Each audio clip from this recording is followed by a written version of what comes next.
Sporting wicket পেলেই জ্বলে ওঠেন লিটন কুমার দাস। এ যেন অবিশ্বাস্য কথা। এত সমালোচনা আর হা হুতাশের নেপথ্যে কি বাংলাদেশের স্লো উইকেট, মন্থর গতির উইকেটই লিটনের জন্য কাল হয়ে দাঁড়িয়েছে? পরিসংখ্যান তো তাই বলে। আন্তর্জাতিক টি-20 ক্রিকেটে লিটনের সর্বোচ্চ রান ৮৩। ৪১ বলে ৮০ ঊর্ধ্ব সে ইনিংসখানা খেলেছিলেন চট্টগ্রামে। ১০-৪ ৩ ছক্কায় সাজানো রানের পশ্চার পেছনে উইকেটই ছিল প্রধানতম উপকরণ।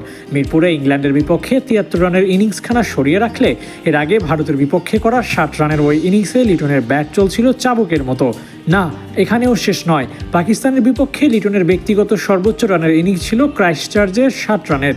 সে ঝলমলে ইনিংস বলে দেয় ভালো উইকেট পেলে কতটা ভালো ব্যাটিং করতে পারেন লিটন দাস। তাই ঘুরে ফিরে এক কথাই আসছে, লিটনকে রানে ফেরাতে চাও তাহলে ভালো উইকেট দাও। মন্থর উইকেটে ব্যাটে বলে সংযোগ করতে পারেন না, ভুল বল সিলেকশন করে আউট হয়ে যান, আর এতেই সমালোচনায় পড়েন লিটন।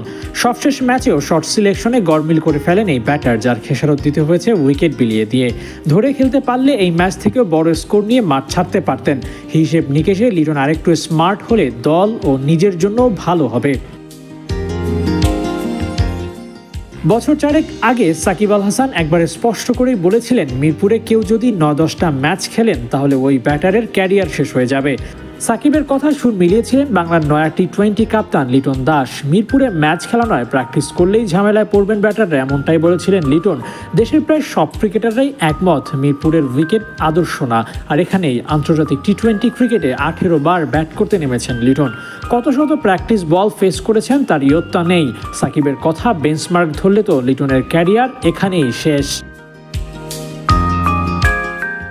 শেষ হবে নাকি শুরু, তার হিসেব কষতে হবে ক্রিকেট বোর্ডকে। ক্রিকেট উন্নয়নে সবার আগে উইকেট উন্নয়ন করতে হবে, আর এটা কতটা চ্যালেঞ্জের বিষয় সেটিও ভাবতে হবে বাংলাদেশ ক্রিকেট বোর্ডকে।